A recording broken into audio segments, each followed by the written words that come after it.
हाँ रावत जी, आज हमारे मन में अजब के लिए न ही कोई आस्था है और न ही कोई विश्वास। और सच कहें तो बरसों पहले जब उन्होंने हमारी रानी मां को महल से जाने के लिए वश कर दिया था, उस समय जो अनास्था और अविश्वास हमारे मन में उत्पन्न हुई वो आज हमारे मन में घर कर चुकी है।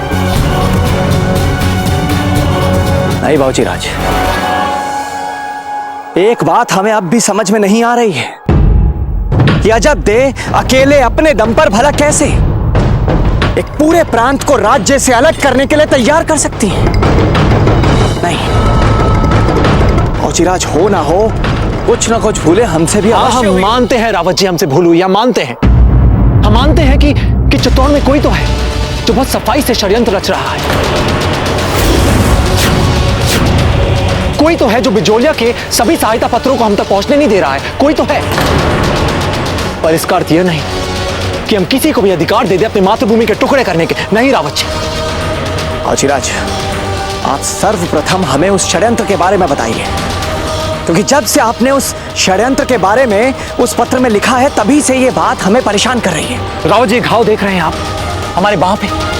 यह हमारे चित्तौड़ से आए हुए किसी व्यक्ति का दिया हुआ उपहार है। आप क्या कह रहे हैं बाबूजी राज? ना समझ व्यवहार यहाँ बिजौलिया की प्रजा कर रही है हमारे साथ, और आप है कि वहां चित्तौड़ में किसी पे संदेह कर रहे हैं। ये कैसे संभव है? बहुत बड़ा उत्तरदायित्व है हम पर पत्ता। बिचौलिया वासियों ने हम पर विश्वास करके अपना सर्वस्व सौंप दिया है हमें, तो फिर हमें सूद समेत उन्हें लौटाना होगा ना। ये सकारात्मक होती परिस्थितियां, ये अश्वपालक का हमारे बीच में आना, इन सबको हमें ईश्वर की ही कृपा समझनी चाहिए। बाईजीलाल, हमें उस अश्वपालक पे अधिक से अधिक विश्वास करना चाहिए ताकि वो हमारी सेना को अधिक सुदृढ़ करे, क्योंकि नेतृत्व के गुण जो उसमें है, क्षमा करे, वो पत्ता में नहीं। इन बूढ़ी आंखों ने आज तक ऐसा शूरवीर योद्धा नहीं देखा। डाकुओं के संग क्या लड़ा वो! आहा, क्या तलवार चलाता है, क्या नेतृत्व के गुण है उसमें। हम तो कहते हैं बाईजीलाल ने उसे सेनापति चुनकर सबसे उत्तम निर्णय लिया है। हमें तो विश्वास होने लगा है कि वो विजयश्री हमें अवश्य दिलवा कर रहेगा। पर्वत सिंह जी, हमारा पत्ता भी किसी से कम नहीं है। दोनों पूरक है एक दूसरे के लिए, है ना माँ? और नहीं तो क्या, इतने वर्षों से पता नहीं तो हम सबका ध्यान रखा है, और देखिए ना अभी भी कितना श्रम कर रहे हैं। हमें अभिमान है पत्ता पर कि कैसे इन्होंने सदा अपनी वीरता से अफगानों को बार बार यहां से खदेड़ दिया।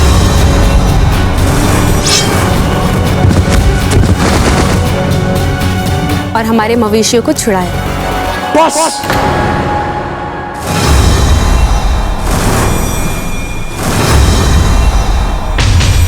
बस कीजिए जीजा,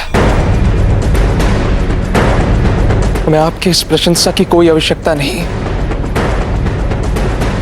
बच्चे नहीं हैं हम।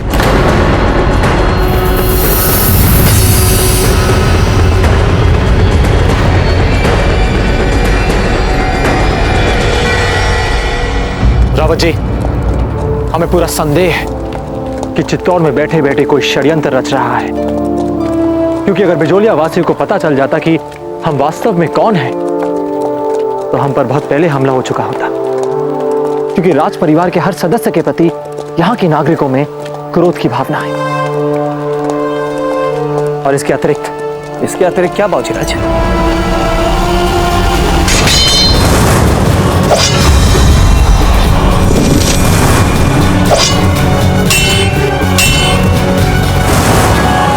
यहाँ सभी वीर हैं और मर्यादावान भी, और पीछे से वार करने की प्रवृत्ति हमने यहाँ देखी नहीं। बिजोलियावासी जब भी वार करते हैं, सामने से ललकार के वार करते हैं। बाबूजी राज, आपकी इन सारी बातों को सुनने के बाद आपकी सुरक्षा को लेकर हमारी चिंता और बढ़ गई है। ऐसी परिस्थिति में आपको इतने सारे संकटों से घिरा हुआ यहाँ अकेला छोड़कर हम चित्तौड़ वापस नहीं जा सकते। रावत जी, हम अपना ध्यान रख सकते हैं। विश्वास दिलाते हैं आपको कि अब हम यहाँ और सचेत और सजग रहेंगे। ये सब बातें छोड़िए, अभी हमारे सामने एक बड़ा और तात्कालिक संकट है, अफगानों से युद्ध। हमें बिजोलिया को अफगानों से बचाना है और मेवाड़ को अजब्दे से। बाईजीलाल, सेना का नेतृत्व करते समय यदि अश्वपालक और पत्ता इन दोनों के अहम का टकराव ना हो जाए, यदि ऐसा हुआ तो अफगानों से हम क्या लड़ेंगे? हम तो आपस में उलझकर एक तरह से सहायता कर देंगे अफगानों की। ऐसा नहीं होगा पर्वत सिंह जी। वो अश्वपालक बहुत समझदार है, सफल नेतृत्व के सारे गुण भी हैं उनमें। ये छोटी मोटी समस्या है तो वो संभाल लेंगे और पत्ता को भी संभाल लेंगे वो। अभी हमें बस वार्षिक मेले की ओर ध्यान केंद्रित करना है। जैसा आप उचित समझे। ठीक है, हमें अब लंबी यात्रा पे जाना है, आज्ञा दीजिए। से मिलने जाना है, समय के बड़े पक्के हैं, हमें इतना पहुंचे प्राणों के संकट आ। पर्वत सिंह जी, किससे मिलने जा रहे हैं आप? तो ठीक है फौजी राज, यदि ऐसा है तो हम तत्काल चित्तौड़ से अपनी समस्त मेवाड़ी सेना को लेकर यहां आ जाते हैं, बिजोलिया वासियों की सुरक्षा के लिए। इससे हमें यह लाभ होगा कि बिजोलिया वासियों के मन में चित्तौड़ वासियों के लिए जो खोया हुआ विश्वास है, उसे पुनः जागृत करने में हम सफल होंगे। नहीं रावत जी, कोई भी गलत निर्णय, कोई भी गलत चाल हमारे लिए बहुत हानिकारक हो सकता है। बिजोलिया वासियों का मन जीतने का जो सुनहरा मौका है, ये सुनहरा अवसर जो है, हम सदा के लिए खो देंगे। हम ऐसा नहीं कर सकते, हमें बिजोलिया में रुकना है। दो मोर्चों पे एक साथ लड़ना है, एक अफगानों के विरुद्ध और दूसरा उनके मन को जीतना, उनके विश्वास को अर्जित करना। और हमें पूरा विश्वास है कि हम ये करके रहेंगे। फौजी राज, हम यहां क्यों आए?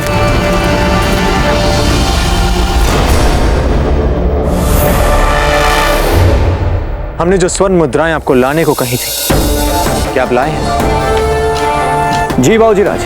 तो आइए हम दोनों व्यापारियों का भेष बना लें, क्योंकि मेवाड़ की प्रतिष्ठा और गौरव की नीलामी जो आज बिजोलिया में हुई है, उसे फिर से हस्तगत कर लें।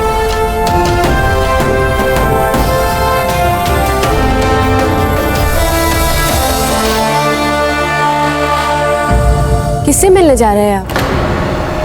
व्यापारियों को तो निमंत्रण दे चुके हैं ना?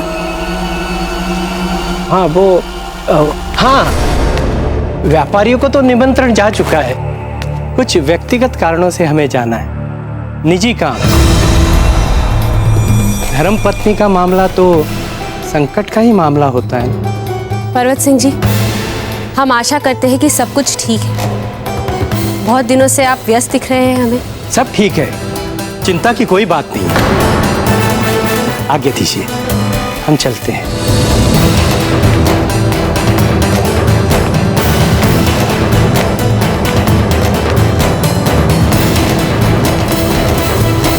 वैसे अजब थे, जो विश्वास और सहयोग आप उस अश्वपालक के लिए दिखा रही हैं, उससे पत्ता तो क्या, यदि हम भी होते ना तो ईर्ष्या हो जाती है। माँ, आप कुछ भी सोचती है। अरे नहीं, हम तो बस परिहास कर रहे थे। और रही बात पत्ता की, तो हम स्वयं उनके घर जाकर कल उनसे बात करेंगे।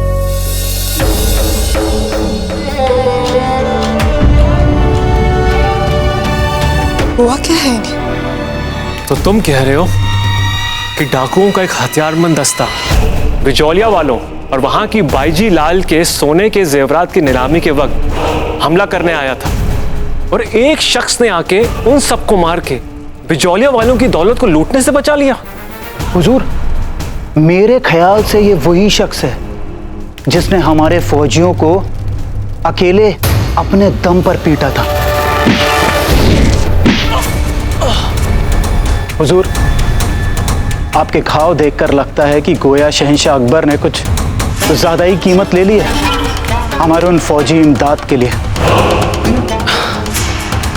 मंसूर, इस फौजी इमदाद के लिए अगर शहंशाह हमारा एक हाथ भी मांगते तो वो भी हम उनको काट के दे देते। अब ख्वातीनों के मानंद यहाँ खड़े खड़े हमारे घावों पे टसुए बहाने के बजाय हमें ये बताओ, हमारा मुखबिर पर्वत दास कहाँ है? हम यहाँ है श्रीमान। खम्मा घड़ी समय पे तो पहुंचे ना? पर्वत दास, हमने तुम्हें जो सोने की अफगानी अशर्फियां दी थी, लगता है वो सारी जाया चली गई। कितना कुछ हो रहा है बिजोलिया में और तुम्हें किसी बात का इल्म नहीं। और कौन है वो मसीहा जो अचानक नामूदार होकर मारपीट कर रहा है? कौन है वो? प्रताप।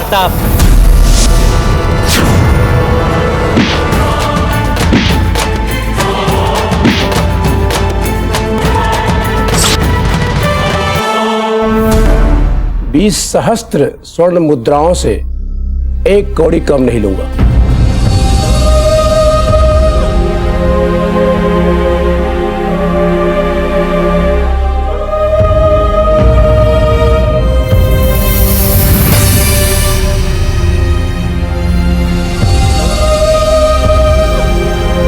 पता नहीं है सदे, ये अंगूठी हमारे पास कब से है? अब से ये अंगूठी आप पहनेंगे।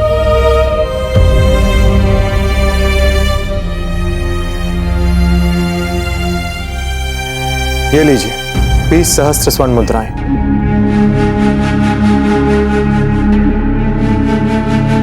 क्या सचमुच इसमें 20 सहस्त्र स्वर्ण मुद्राएं हैं? देखिए, हम झूठ नहीं बोलते और ना ही हमें झूठ बोलना आता है।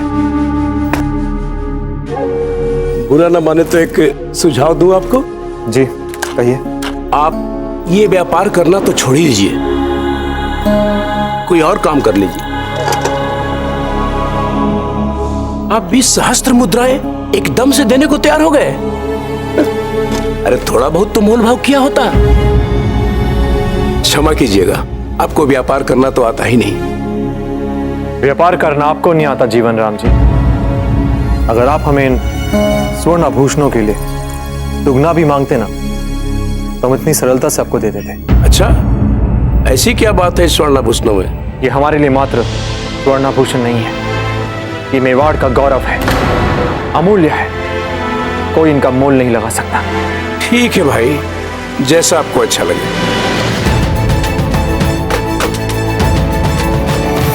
ये वो चित्तौड़ के राजकुमार नहीं है, ये तो सिर्फ नाम ही के प्रताप है, साधारण से अश्वपालक है। आप सब विस्मित हो गए ना? हमने भी जब पहली बार नाम सुना था तो हमें भी आश्चर्य हुआ था। आश्चर्य हमें अश्वपालक के नाम से नहीं है, बाईजी लाल ने इतने कम समय में उस पे किए गए अंधविश्वास पे हो रहा है। सेनापति बना दिया उसे। पर आप विश्वास रखिए इस सेवक पर, हम लगे हुए हैं उनकी जड़ें खोदने में, नहीं टिकने देंगे उसे बिजोलिया में। अरे छोड़ो पर्वतदास, कुछ नहीं होगा तुमसे। मैं खुद बिजोलिया पर हमला करने से पहले वहां चलकर वहां का मुआयना करूंगा, वहां के हालातों का जायजा लूंगा। उसके बाद शहंशाह अकबर से हासिल फौजी इमदाद से कहर भर पाऊंगा वहां। पर हुजूर, आपका वहां जाना हिफाजती नजरिए से ठीक नहीं होगा। एक सुरक्षित मार्ग है। बिजोलिया में कल वार्षिक मेला होने वाला है। दूर दूर से व्यापारी आने वाले हैं। हमारे विचार से ये एक उत्तम अवसर है आपके पास बिजोलिया में घुसने का। सरलता से उन व्यापारियों में सम्मिलित हो सकते हैं और किसी को पता भी नहीं चलेगा। भेष बदलने में तो आप इसीलिए तुम्हें पाला है पर्वतदास। कभी कभार ही सही, पर कमाल का मशवरा देते हो तुम।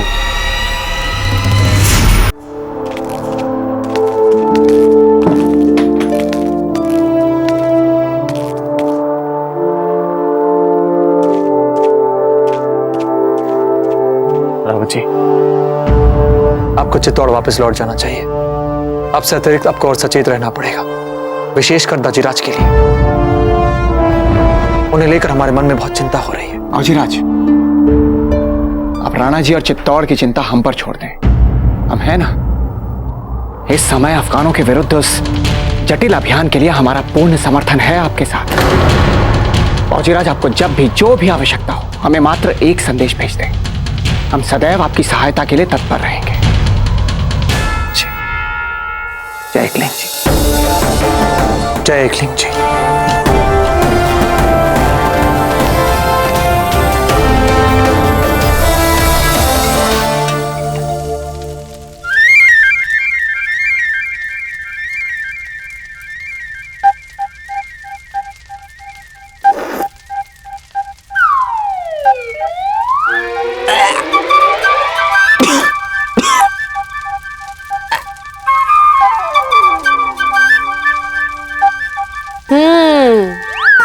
सुगंध से तो पता लग रहा है कि हमारे हाथ का भोजन कितना कितना कितना स्वादिष्ट बना है। हमें तो समझ में ही नहीं आता कि लोग इतने मूर्ख कैसे हो सकते हैं कि इतना स्वादिष्ट भोजन बनने के बाद भी भोजन पकाने के निरर्थक प्रयासों में लगे रहते हैं।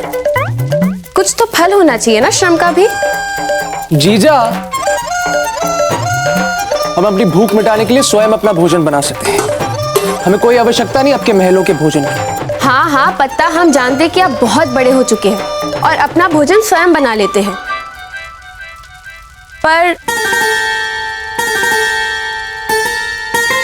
पर इस भोजन का क्या जो आपकी जीजा स्वयं अपने हाथों से लेकर आई है? और वो इसीलिए लेकर आई है ताकि आप वार्षिक मेले की सुरक्षा पर ध्यान दे सके और बिना श्रम किए अच्छा खाना खा सके, समझे? जीजा, पत्ता, हम नहीं चाहते कि अफगान हमारे मेले में चुप कर घुस जाए और हमारी सारी योजनाओं पर पानी फेर दे।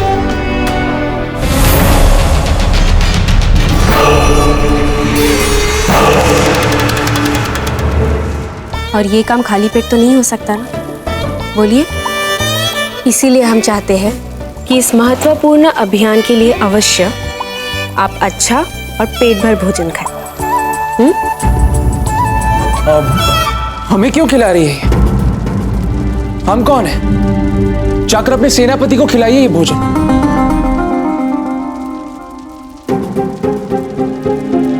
वैसे है कहां ये प्रथा?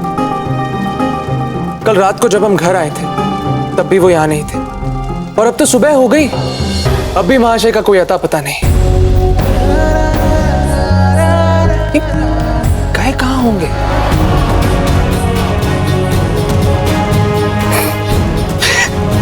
भाग गए जीजा। देखा, कहा था ना हमने आपसे, आपको तो बड़ा विश्वास था उन पर। अश्वपालक ये करेंगे, अश्वपालक वो करेंगे। क्या किया? अरे वो तो अफगानों के भय से दुम दबाकर भाग गए जीजा, और वो भी युद्ध से पहले। पत्ता, हमें पता है कि वो कहाँ गए।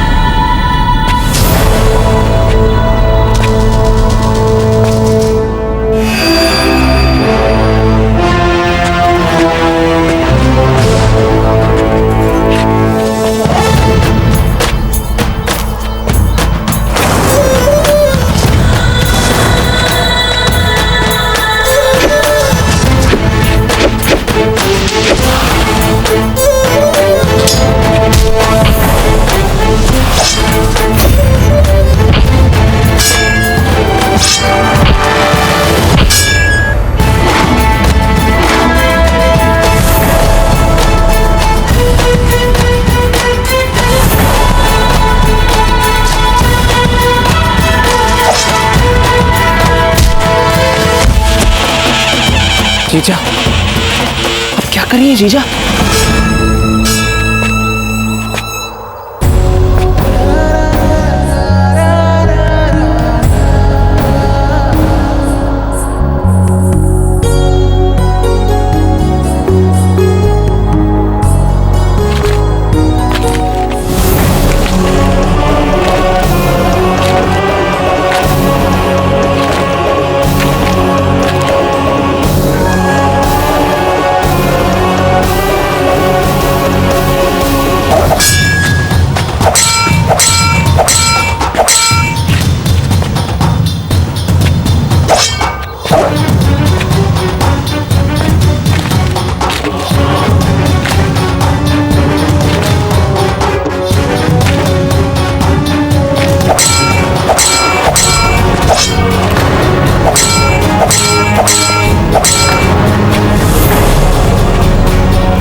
तलवार छिप।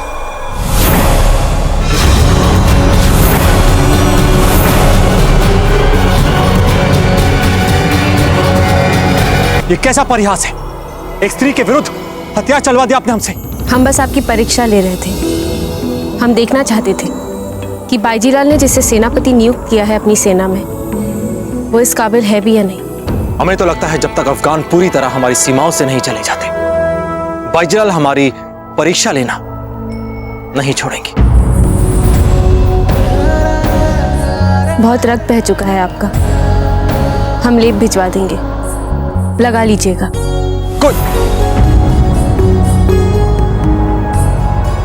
कोई आवश्यकता नहीं। रक्त का चरित्र होता है बहना। होता होगा, परंतु जब बिजौलिया में हमारे लिए कोई रक्त बहाता है तो हमारा कर्तव्य है उसके रक्त को रोकना।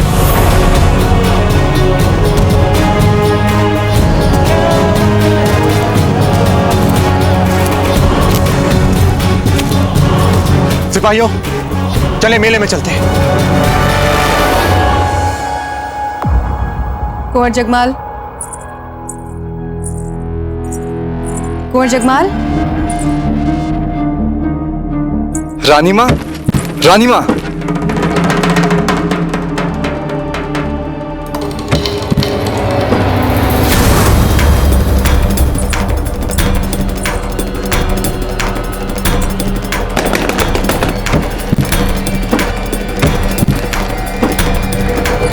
जरा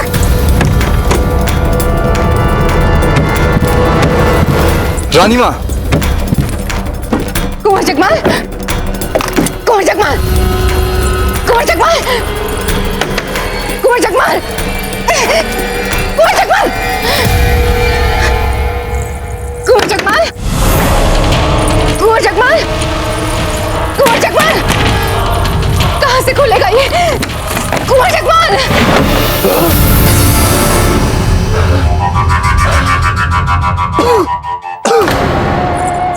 जगमाल, ये आप?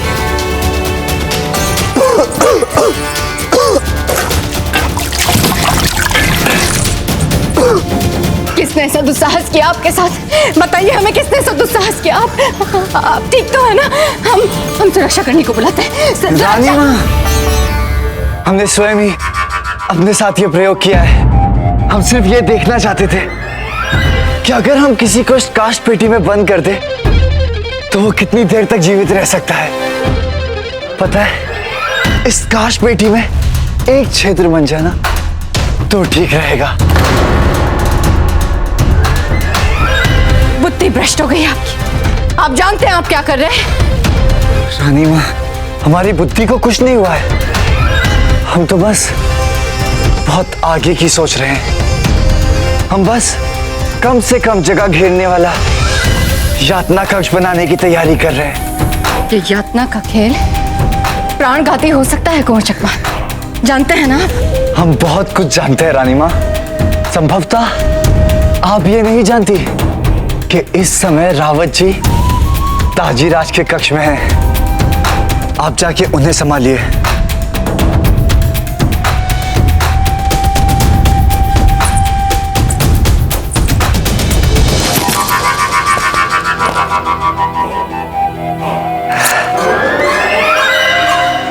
अब इसमें एक छिद्र बनाते हैं।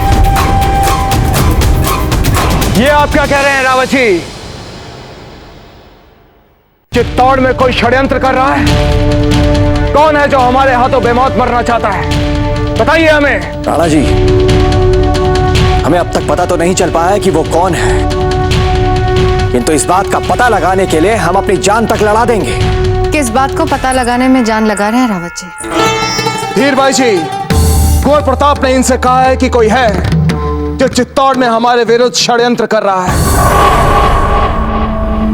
कहीं इनको कुंवर प्रताप पे हुए आक्रमण के बारे में पता तो नहीं चल गया? क्षमा कीजिए राणा जी, परंतु हमें ऐसा लगता है कि रावत जी खुलकर सारी बात नहीं बता रहे हैं। रावत जी, हमारा आदेश है कि आप हमें पूरी बात बताएं।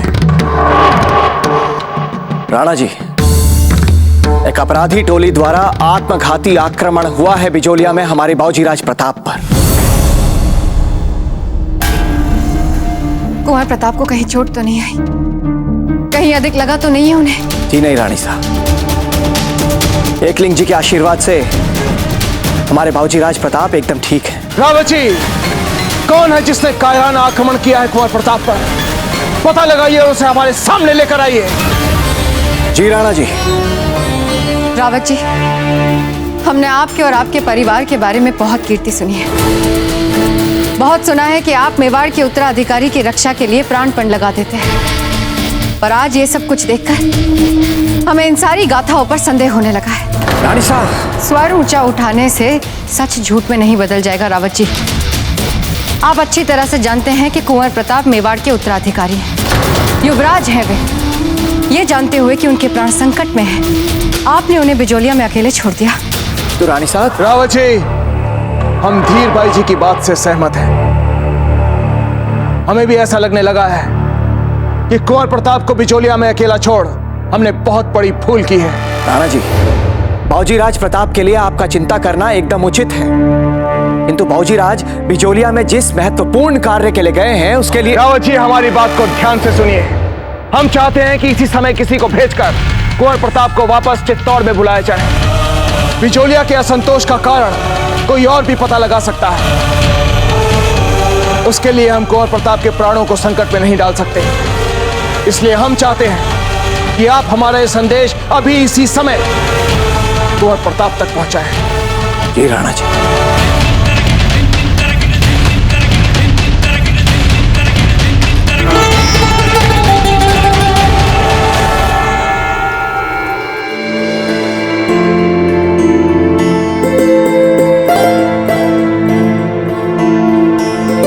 देखिए जब्दे, हमने कान्हा जी के लिए नए वस्त्र बनवाए हैं। हमने सोचा कि इस वार्षिक मेले के अवसर पे अपने कान्हा जी भी नए वस्त्र पहन ले। बताइए कैसे दिख।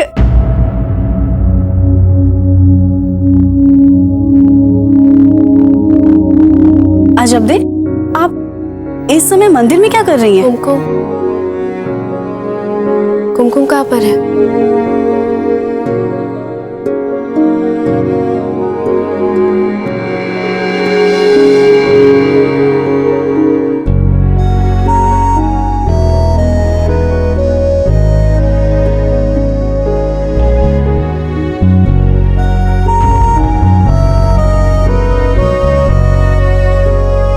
ये क्या कर रही हैं?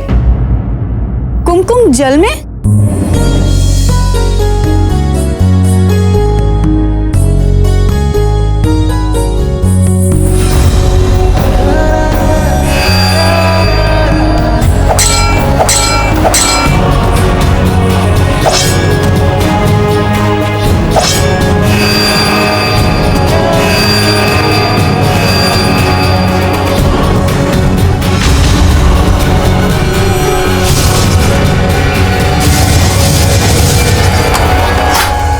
जबदेव, क्या हो गया आपको? पता नहीं सौभाग्यवती, पता नहीं हमें क्या हो गया।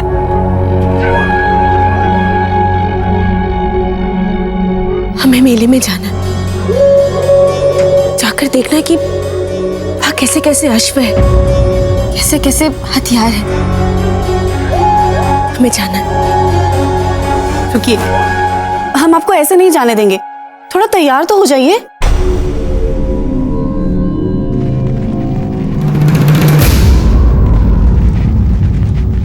बिजोलिया के वार्षिक मेले में आप सभी का स्वागत है। आइए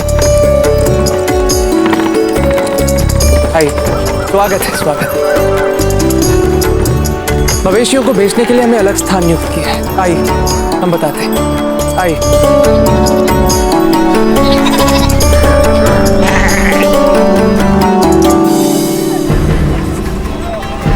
आज इस मेले में आपको अपनी सेना के लिए अच्छी से अच्छी जाति वाले प्रशिक्षित अश्व और सही गुणवत्ता वाले धातु के हथियार क्रय करने हैं। और ध्यान रहे, ऐसा करते समय आपके आंख और कान दोनों खुले होने चाहिए।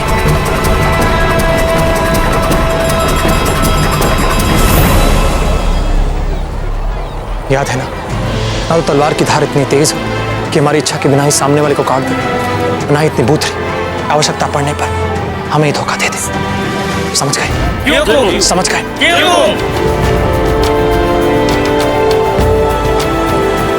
चारों ओर जाके फैल जाइए। छल से घुसे हुए किसी भी अवांछित व्यक्ति पर आपकी कड़ी दृष्टि होनी चाहिए। कोई भी ऐसा व्यक्ति जो यहाँ घुस आया हो, कोई भी ऐसा व्यक्ति जिसे यहाँ नहीं घुसना चाहिए था, आपका ध्यान होना चाहिए, आपकी दृष्टि में होना चाहिए। जाके फैल जाइए, अपने स्थानों पर जाइए। तब तक हम मुख्य द्वार का निरीक्षण करके आते हैं और स्वयं आकर अश्व की जांच करेंगे। जाइए।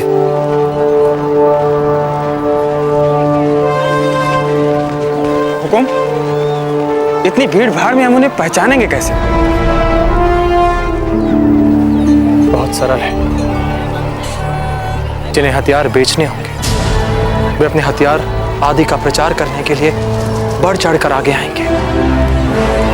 ग्राहकों के मन को लुभाने के लिए कई प्रकार के करतब करेंगे।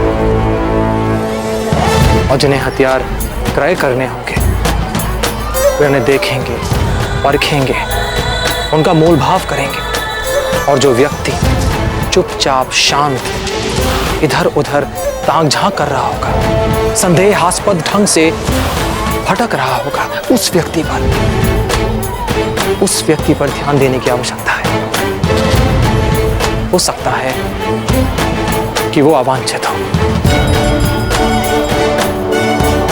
हमारे लिए मेले के द्वार खुल चुके हैं और जो व्यक्ति हम पर आक्रमण करना चाहेगा, खुला द्वार अर्थात खुला आमंत्रण, इनकी सुरक्षा करना हमारा उत्तरदायित्व है। अब आप सभी चारों ओर फैल जाइए, आंख कान खुले रखिए सर्वत्र।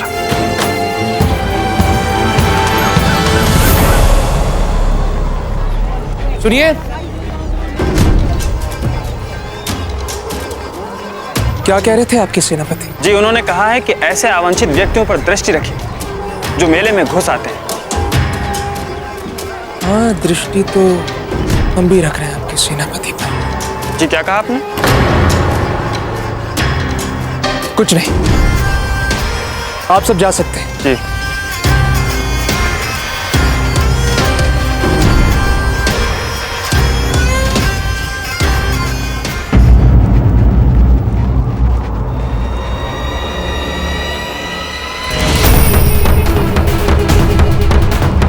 जाइए।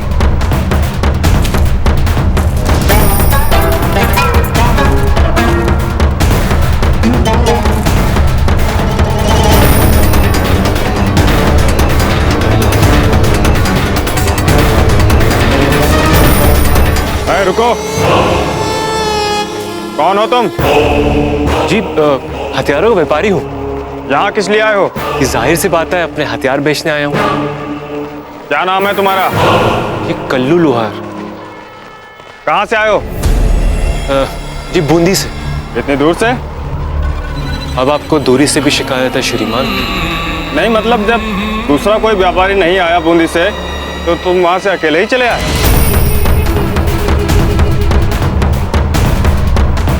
अब आप जानबूझकर मुझे गुस्सा दिला रहे हैं। तो क्रोध करके क्या कर लेगा तू हमारा?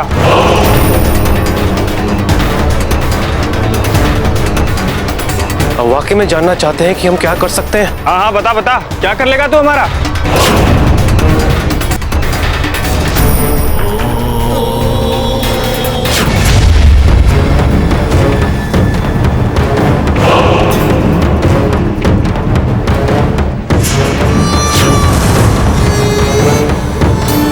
सिपाही जी, सिपाही जी,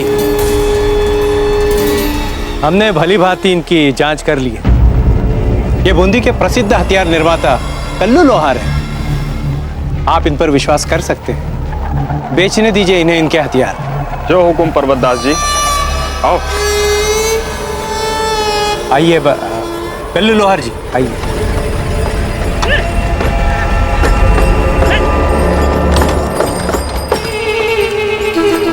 वाह पर्वतास, कहीं कहीं तो तुम भी कमाल के काम आ जाते हो। मतलब उतने फिजूल नहीं हो तुम, और ना ही ये बिजौलिया की रियाया उतनी बेवकूफ नहीं दिखती। कमाल का मेला लगा लिया है और यहाँ चल रहे जबरदस्त कारोबार को देखते हुए ऐसा लग रहा है कि यहाँ की फौज बहुत जल्द एक अच्छी खासी मजबूत हथियारबंद फौज में तब्दील हो जाएगी।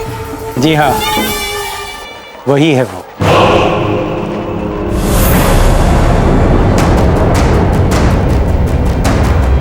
वो जो दिख रहा है ना, उसी के नेतृत्व में। तो ये है वो जनाब जिन्होंने अपने कांधे पर बिजौलिया की तकदीर बदलने का जिम्मा उठा रखा। इस अश्व के दूध के दांत तक नहीं गिरे। भला ये सेना की मेहनत और चुनौतियों की उत्तरदायित्व को कैसे वहन कर पाएगा?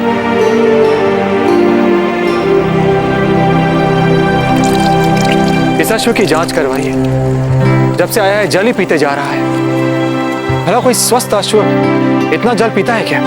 ये वही वीर है जब पत्ता अफगानी सैनिकों की टुकड़ी के बीच में फंस गया था, तब इसने अकेले उस अफगानी सैनिकों की टुकड़ी को परास्त करके पत्ता की जान बचाई।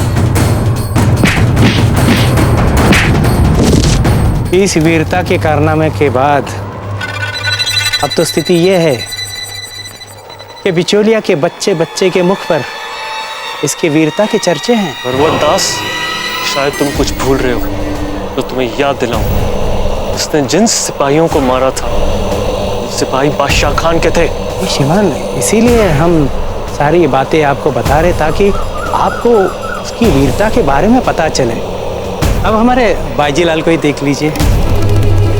आज तक ना तो उन्होंने किसी बाहरी व्यक्ति पे विश्वास रखा, ना ही सरलता से किसी की वीरता का लोहा माना है। पर इस पर बाजीलाल भी पूर्ण विश्वास कर रही है आजकल।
माशाअल्लाह माशाअल्लाह, क्या आलम नस्ल का अश्व है। हम इस अश्व की सवारी खुद करेंगे।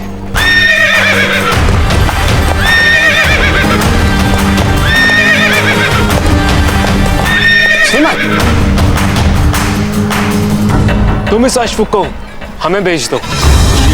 वाह, क्या तेवर है, क्या गुस्सा है इसका। श्रीमान, ये क्रोधित नहीं है, एक राजसी अश्व है, हर कोई नहीं बैठ सकता इसमें। आप मुझे देख लीजिए ना, मैं हूं इसका मालिक और आज तक मैं स्वयं इस पे नहीं बैठ पाया और ना ही आज तक इसे बेच पाया।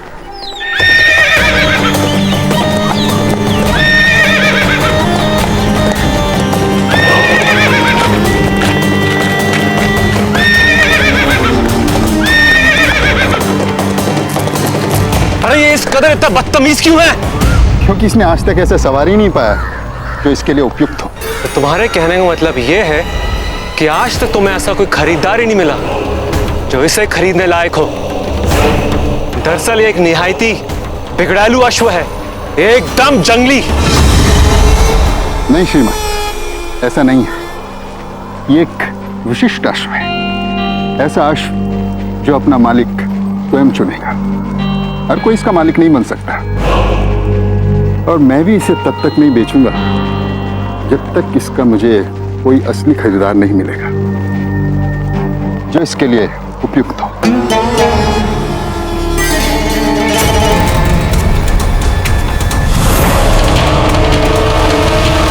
तुम एक काम करो, तुम अपने इस बिगड़ैलू घोड़े को उस शख्स को बेचने की कोशिश करो, शायद तुम्हारी मुराद पूरी हो जाए।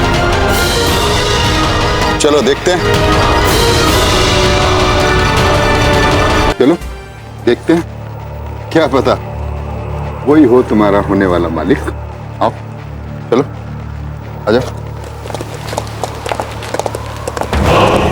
अब होगा दूध का दूध और पानी का पानी। अगर ये प्रताप उतना बड़ा शख्स है जैसा तुम बता रहे हो तो वो इस अश्व पर सवारी करके दिखा देगा, ठीक?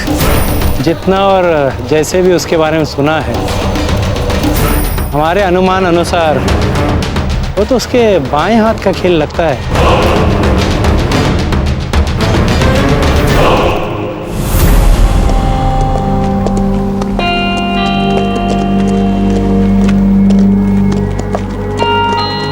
इस अश्व को देख के लग रहा है कि इसके भरोसे कम से कम रेगिस्तान और पहाड़ पर कुछ युद्ध तो लड़ सकते हैं।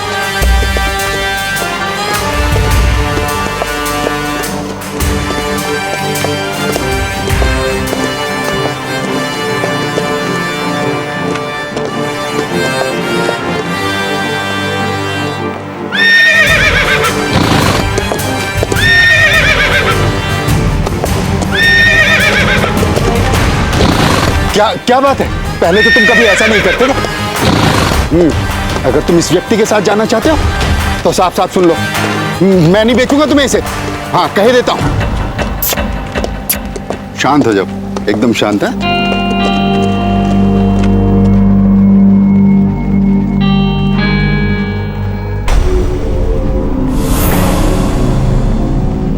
अब समझा, तुम उस व्यक्ति से मिलना चाहते हो। चलो तुम्हें मिलवाता हूं, आओ।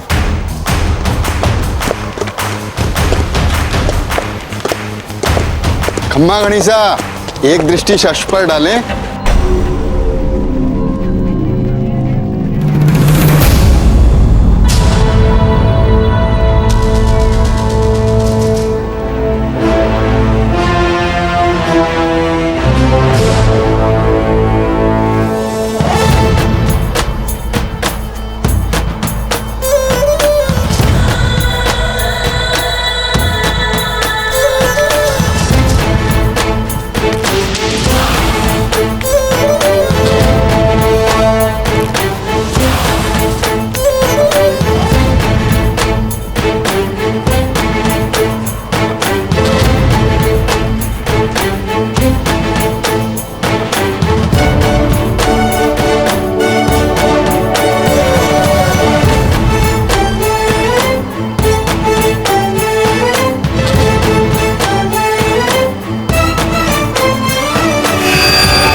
कितने अश्व विक्रेता हमारे पास आते हैं और अपने साधारण अश्व को भारत का सबसे असाधारण अश्व बताते हैं। लगता है जिस अश्व की खोज हमें है वो पूरे देश में नहीं है।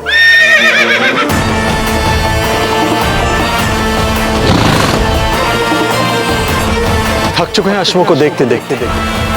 संभवतः लगता है कि ऐसे अश्व का जन्म ही नहीं।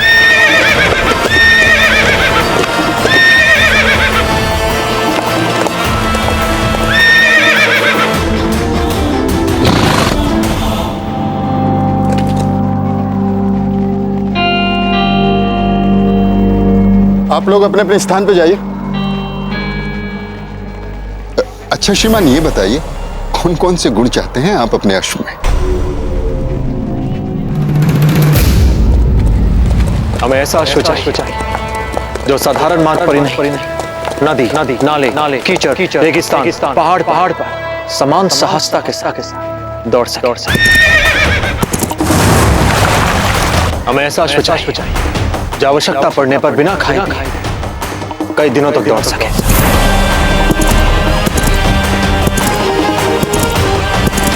हमें ऐसा अश्व चाहिए जो संकरे मार्गों पर पहाड़ी दरों पर गति के साथ संतुलन भी बनाए रख सके। हमें ऐसा अश्व चाहिए जो हमें समझ सके,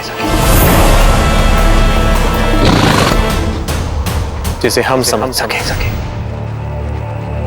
जो केवल अश्व ही ना हमारा अभिन्न मित्र भी है।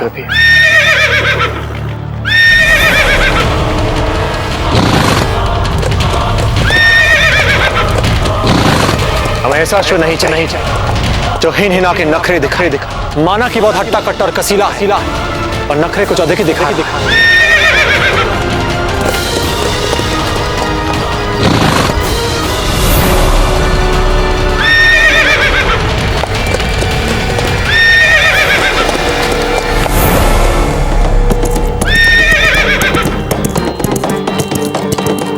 अब इसे क्या हो गया अचानक? श्रीमान, आपकी बातें चुप गई इसे।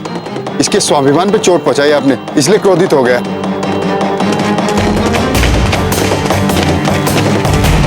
अरे भाई, ये घोड़े को क्या हो गया?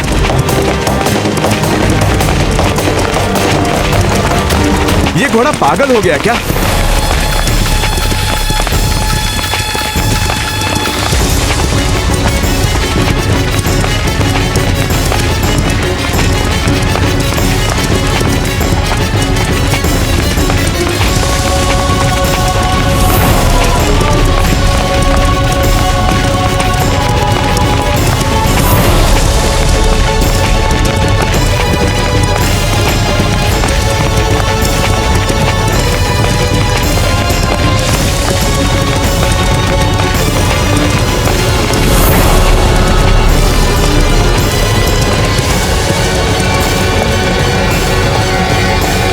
रुको, शांत।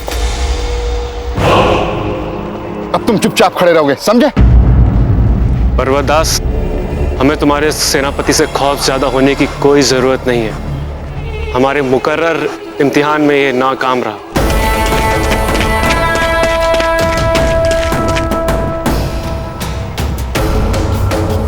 क्या था ये सब?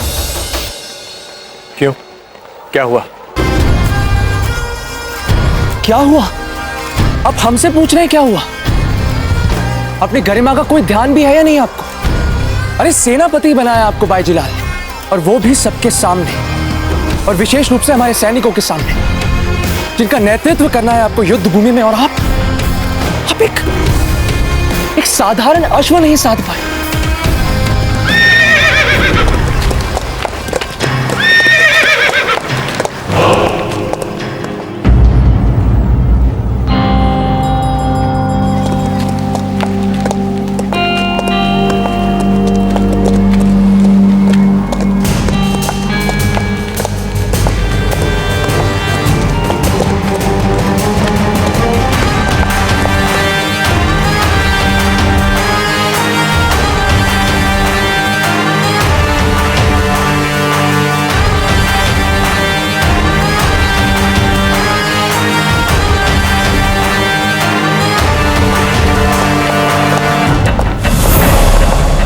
अब क्या? कोई उत्तर नहीं है आपके पास हमारे प्रश्नों का? हाँ, वो अश्व आवश्यकता से अधिक बिगड़ा हुआ था। हमारे सभी सैनिक अच्छे घुड़सवार हैं। वे समझते हैं कि जब अश्व बिगड़ जाता है तो वो कितना अनुशासनहीन हो जाता है। आप व्यर्थ में ही चिंता कर रहे हैं। लीजिए। क्या? हमने कहा कि आप व्यर्थ में ही चिंता कर रहे हैं। चिंता छोड़ दीजिए। तो आप कहते हैं कि हम व्यर्थ में ही चिंता कर रहे हैं? हम चिंता इसलिए कर रहे हैं प्रताप, क्योंकि हमें पूर्ण विश्वास है कि ये एक बहुत बड़ी चिंता का विषय है।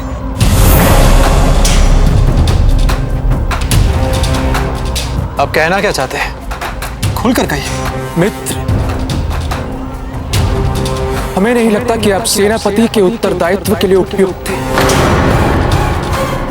क्या आपका यह विचार उस बिगड़े हुए अश्व को नहीं साधने से है, या फिर आपकी जो हमारे प्रति व्यक्तिगत समस्याएं हैं इसलिए? हाँ, कुछ ऐसा ही समझ लीजिए आप स्वयं ही देखिए। हम इन सैनिकों के साथ इतने वर्षों से रहे, साथ में युद्ध अभ्यास किया है, सैन्य प्रशिक्षण लिया है, और छोटे मोटे ही सही किंतु युद्ध भी किए हैं। और आज जब उचित समय आया है, वास्तव में कुछ करने का समय आया है, शत्रु से जूझने का समय आया है, तो पता नहीं क्यों, किस कारणवश जीजा ने आपको सेनापति नियुक्त कर दिया। हमें तो लगता है कि यह जीजा के जीवन का सबसे अनुचित निर्णय था। तो पत्ता बताइए, अब क्या चाहते हैं?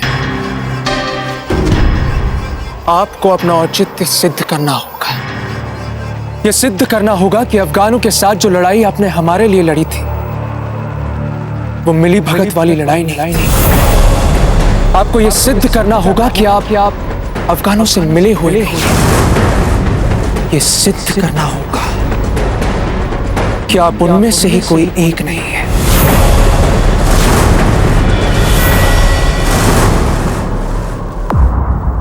भीमा ने मरने से पहले कुछ उगला तो नहीं? नहीं हुकुम, भीमा तो कुछ नहीं बोला। किंतु क्या? शीघ्र कहो। आपकी पत्नी का संदेश आया है हुकुम कि आपका पुत्र कहीं खो गया है। बहुत ढूंढा हुकुम, और कुछ पता नहीं चल रहा। क्या? 2 दिन हो गए हैं हुकुम। सावधान, मेवाड़ की महारानी साहब पधार रही हैं।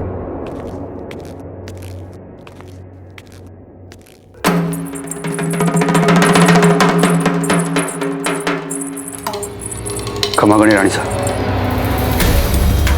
हम आप ही के लिए बुलावा भेजने वाले थे।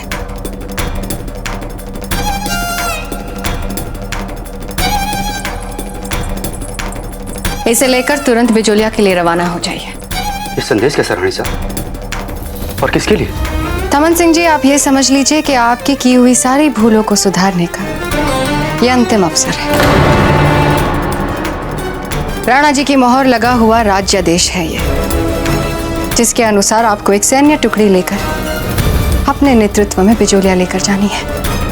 किंतु राणा साहब मान कैसे गए इस राज्यादेश के लिए? ये जान के आप क्या करेंगे? आप उतना ही कीजिए जितना आपसे कहा जाए। इस बात का ध्यान रहे कि इस बार कार्य सफलतापूर्वक होना चाहिए। क्षमा कीजिए महारानी साहब, किंतु हम कुछ दिनों बाद ही कहीं जा सकते हैं। और वो क्यों? क्योंकि हमारा पुत्र खो गया है और हमें उसे ढूंढना है। थमन सिंह जी, आपका इतना दुस्साहस कि आप हमारी आज्ञा में आनाकानी करें, राज आज्ञा में आनाकानी करें।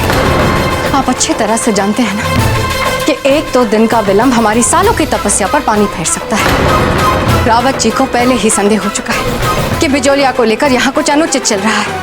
ऊपर से कुंवर प्रताप वहां जा पहुंचे। आप चाहते क्या है थमन सिंह जी? हम एक और क्षण विलंब नहीं कर सकते। धमन, शांत हो जाइए रानी माँ। समस्या क्या है?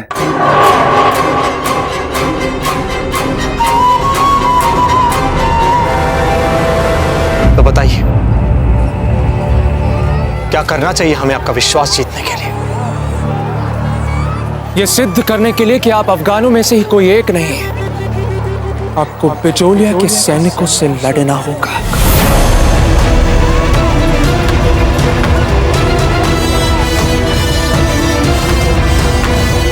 मान्य है।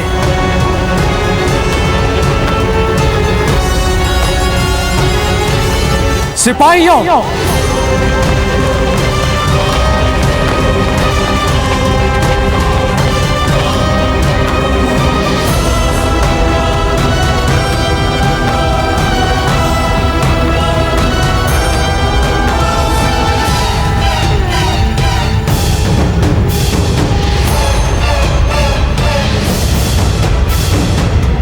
सिपाहियों, आप सभी हमें मेरे के उस खुले भाग में मिलिए।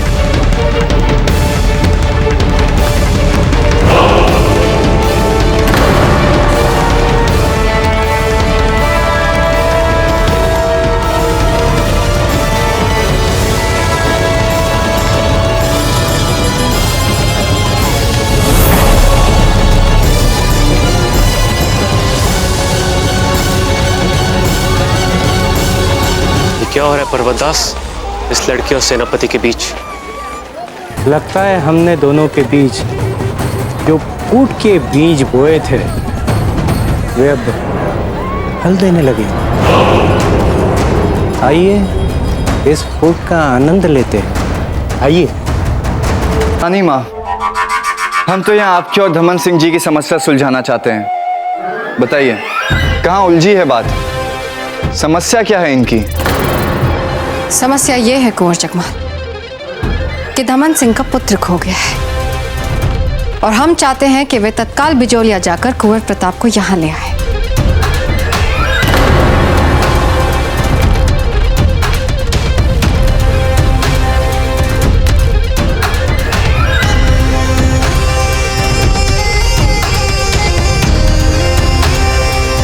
तो पुत्र खो गया है आपका, तो आप इतनी चिंता क्यों कर रहे हैं धमन सिंह जी?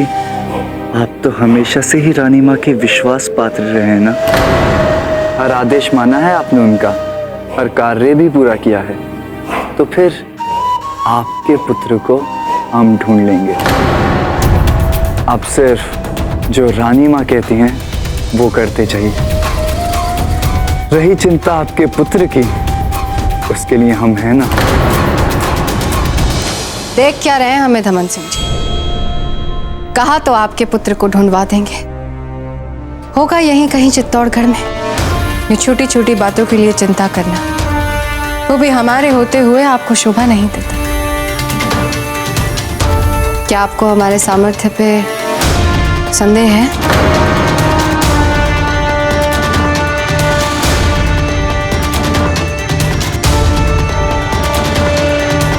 तो फिर जाइए, जाके बिजोलिया कुंवर प्रताप को यहां ले आइए। अपना कार्य पूरी निष्ठा के साथ कीजिए।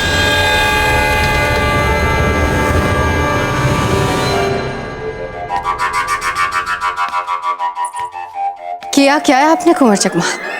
आप घबराइए मत रानी माँ, हम सदैव आपके साथ हैं। आप बस हमारा विश्वास कीजिए, केवल विश्वास। हमारे वीर सिपाही आज हम ऐसे लड़ेंगे जैसे हम जन्म जन्मांतर के शत्रु। निकालिए अपनी तलवार, वार कीजिए। हम आप पे अपने हथियार नहीं उठा सकते। आप हमारे सेनापति हैं।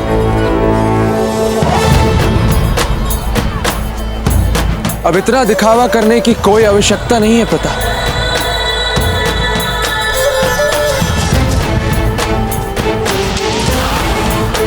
हम आपके सेनापति हैं, तो हमारे आदेश का पालन करना आपका परम कर्तव्य है। सिपाही सेनापति से कभी प्रश्न नहीं करते। वो आंख मीच कर पूरी निष्ठा के साथ हर एक आदेश का पालन कर। और हम आपके सेनापति प्रताप आपको यह आदेश देते हैं, उठाइए तलवार, वार कीजिए।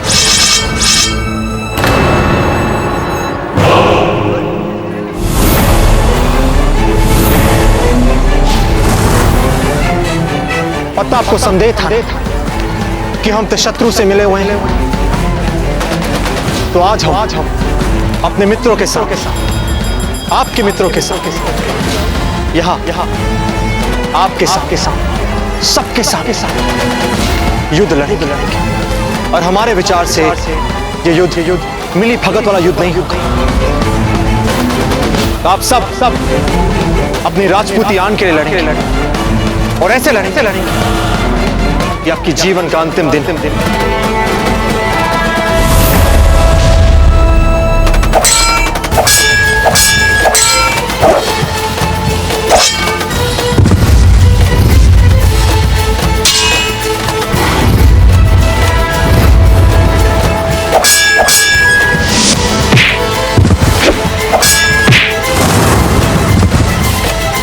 क्या कहा था हमने आपसे इसके बारे में?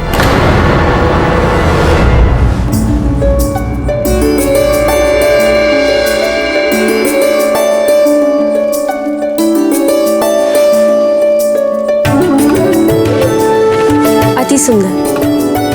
अब आप लोग भी मेले में अपनी दुकानें लगा सकते हैं। दूर दूर से आने वाले बाहर के लोगों को भी तो पता चले कि बिचौलिया की स्त्रियों के हाथों में भी कला है। भाई जी लाल, मेले में कोई भारी संकट उठ खड़ा हुआ है। प्रताप वहां अपनी सेना के सिपाहियों से लड़ रहा है। अपने ही सैनिकों के साथ लड़ रहे हैं? ऐसा कैसे हो सकता है?